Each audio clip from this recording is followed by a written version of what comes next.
Tuhan sertamu. Dan sertamu juga. Inilah Injil Yesus Kristus menurut Santo Yohanes. Dimuliakanlah Tuhan. Dalam perjamuan malam terakhir, Yesus menengadah ke langit dan berdoa bagi para pengikutnya. Bapa yang kudus, bukan untuk mereka ini saja aku berdoa, tetapi juga untuk orang-orang yang percaya kepadaku melalui pemberitaan mereka, supaya mereka semua menjadi satu, sama seperti Engkau ya Bapa di dalam aku dan aku di dalam Engkau, agar mereka juga di dalam kita, supaya dunia percaya bahwa Engkaulah yang telah mengutus aku. Aku telah memberi kepada mereka kemuliaan yang Engkau berikan kepadaku, supaya mereka menjadi satu, sama seperti kita adalah satu. Aku di dalam mereka dan Engkau di dalam aku, supaya mereka menjadi satu dengan sempurna, agar dunia tahu bahwa Engkau yang telah mengutus aku dan bahwa Engkau mengasihi mereka, sama seperti Engkau mengasihi aku. Ya Bapa, aku mau supaya dimanapun aku berada, mereka juga berada bersama-sama dengan aku, yakni mereka yang telah Engkau berikan kepadaku, agar mereka memandang kemuliaanku yang telah Engkau berikan kepadaku, sebab Engkau telah mengasihi aku sebelum dunia dijadikan. Ya Bapa yang adil, memang dunia tidak mengenal Engkau, tetapi aku mengenal Engkau, dan bahwa mereka ini tahu bahwa Engkaulah yang telah mengutus aku.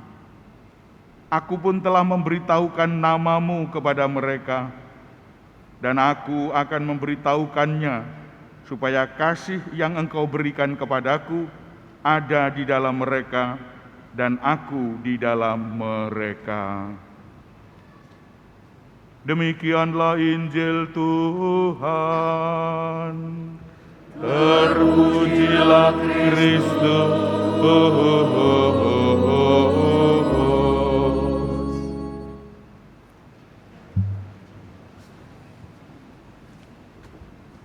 Bapak Ibu saudara-saudara yang terkasih dalam Kristus,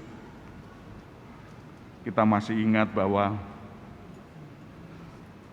tali persaudaraan kita, tali perdamaian, kerukunan harus kita jalin. Karena kalau tidak, negara ini akan carut marut. Seperti telah kita ketahui bagaimana tahun 98, tahun 96,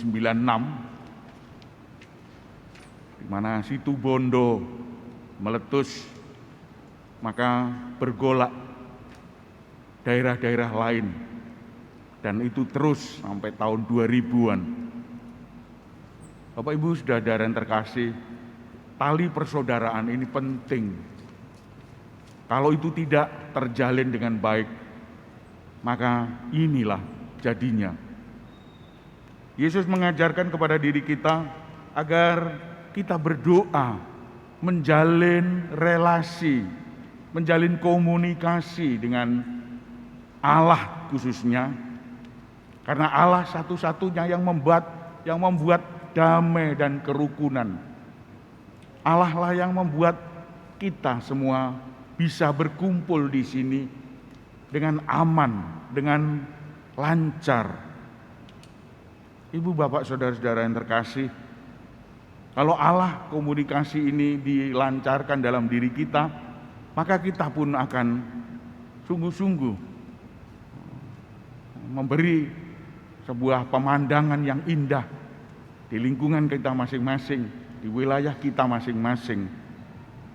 Nampak sekali tadi, Yesus berdoa agar para murid bersatu, agar para murid menyatukan dirinya. Ini boleh dikatakan kita ingat semboyan Monsinyur Aloysius Yosef de Biokaryono, ut omnem unum sim, ut onem unum sin, supaya mereka menjadi satu, sama seperti Engkau ya Bapa dan Yesus satu adanya. Kesatuan ini penting untuk diri kita. Oleh karena itu Bapak Ibu, saudara-saudara yang terkasih, mari kita galakkan kesatuan ini. Kesatuan antara Bapak dan Ibu dan anak, kesatuan mereka semua, agar pemandangan indah di masing-masing keluarga nampaknya indah sekali kalau kesatuan ini dijaga. Tidak berarti bahwa kalau kita bersatu tidak ada pertengkaran. Tidak. Pertengkaran pasti ada, cekcok pasti ada, cok-cek ada. Tetapi sebentar, lalu selesai. Sebelum tengah malam sudah dipadamkan api perselisihan kita. Kalau itu semboyannya sungguh indah. Bapak Ibu, saudara-saudara yang terkasih, apa yang diaturkan dalam bacaan pertama tadi, Stefanus juga berkomunikasi dengan lingkungan, dengan masyarakat, dengan mahkamah agama Yahudi. Tetapi masyarakat tidak menerima dia. Masyarakat menolak dia. Maka apa yang dilakukan Stefanus? Harus mengampuni. Kita tidak bisa cari jalan lain, kita harus mengampuni. Ketika tawaran komunikasi ini ditolak, kita harus mengampuni.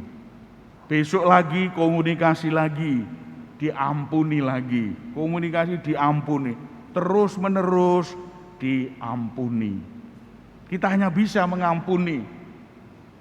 Kita tidak bisa yang lainnya. Sebenarnya bisa, tetapi tidak mau. Karena dalam diri kita tidak tega untuk hal-hal itu. Kita tidak sembrono melanggar perjanjian kita dengan Allah. Kalau kita berbuat kejahatan-kejahatan. Bapak Ibu, saudara-saudara yang terkasih dalam Kristus, maka dari itu mari kita jalin kesatuan ini agar tidak terjadi seperti yang lalu-lalu. Perang maupun perselisihan antar bangsa juga demikian. Kesatuan mereka tidak bisa duduk bersama, rembukan, sidang, supaya bisa mencari jalan tengah. Bagaimana kita bisa mencari jalan tengah? Kalau ini tidak terjadi, itu disayangkan. Harus ditempuh lagi, dicari terus. Asal kesatuan ini dibangun dengan indah. Memang mahal harganya kesatuan dan persatuan ini. Kalau kita mau jujur, mahal harganya. Sekali kita rukun, lalu pecah. Sekali kita pecah, ambiar sudah. Mungkin Indonesia tidak seperti itu, kita berharap tidak seperti itu.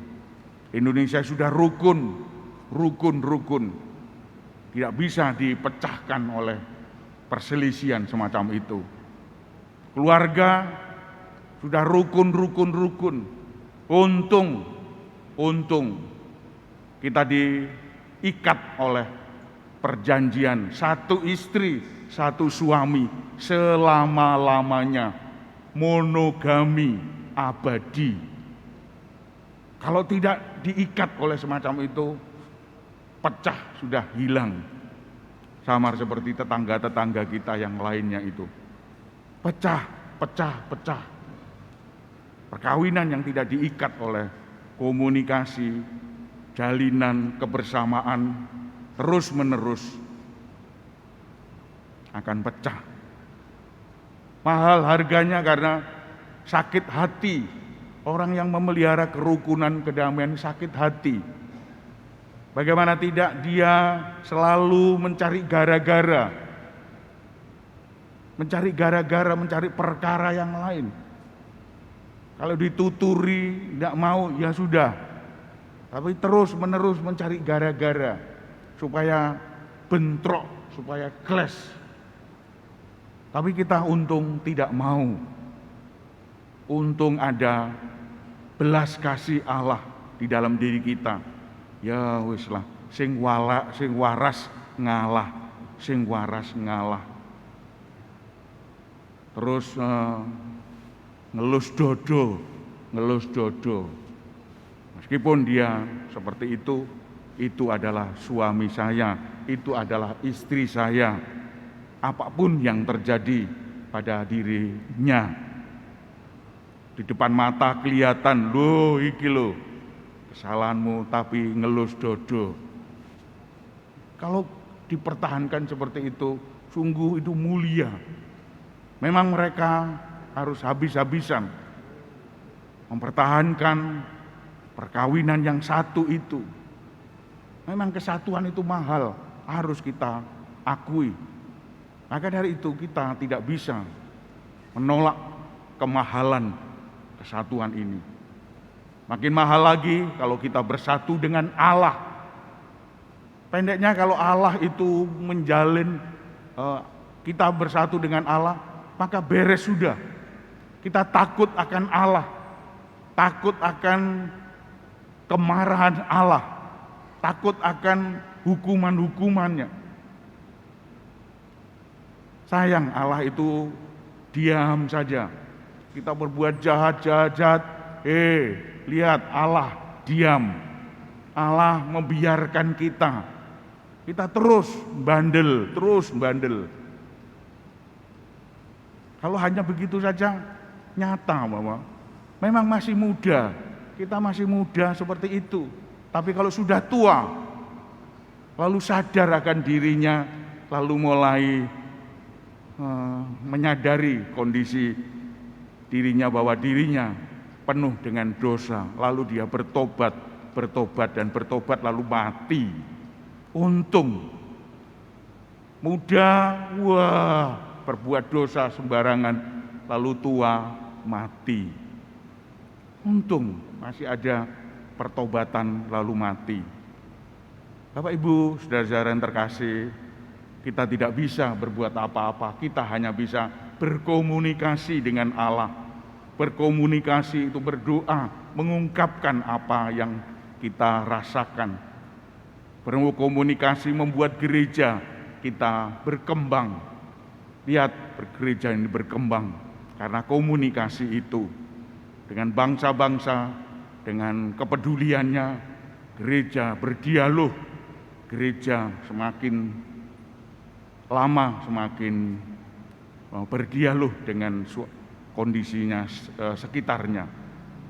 Oleh karena itu mari kita hening sejenak, kita mohon bimbingan Tuhan, karena kita menyadari bahwa dengan komunikasi kita akan bangkit kembali untuk sadar bahwa kita adalah anak-anak Allah yang diharuskan kita berkomunikasi dengan Allah, dengan diri sendiri dan dengan sesama kita. Tuhan memberkati kita. Amin.